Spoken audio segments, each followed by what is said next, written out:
Did the women generally mind being TNA? I know they wanted to be taken seriously. Well, and everyone we've talked to said that they'd take a pile driver in a heartbeat. But when it came to this kind of stuff, go be the TNA for the night, did they mind that? I can't speak for them, but I assume, and I have a pretty good feeling that they know what they're getting into. It is a man's business overall. If you're, it used to be like, maybe you got like a slot for like one ladies match on the card, maybe, and then there's a couple ladies that are traveling with a bunch of wrestlers. They know it's a man's world. The wrestling world. I'm not saying it is a man's world. It is a man's world. Thank you very much. But that's changing too.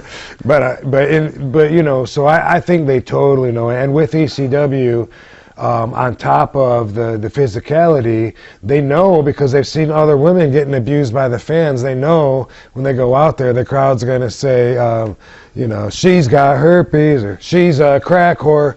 To me, that was gold. Like I enjoyed that. I was so entertained.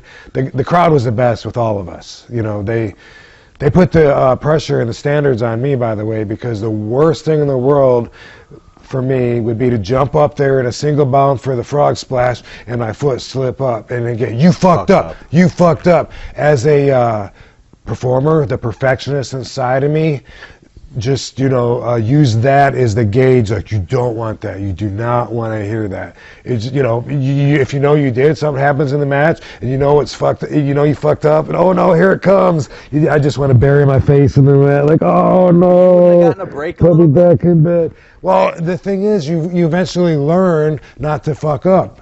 And then you become a perfectionist, and then it's like so if something is when you look at your risk, okay, if there's 90% risk, then you might fuck it up, but there's a small chance you might make it. Throw that out. I used to run and jump up to the top rope in the middle, not in the corner, in the middle, and then that springboard off of there, for instance. After slipping once or twice, I'm like, I don't need that. Let someone else do that. It's not worth the chance I might slip. But back to the girls. Yes. That was their position in ECW, and maybe even in the Northeast. I don't know the way the people are out there, but they were there for some abuse, for sure. Who's the biggest exhibitionist? Who was the most reluctant to be scantily clad in a bikini contest? Well, you remember any of them being ready to always go out there, take their clothes off? Kimona, and she was a stripper, right?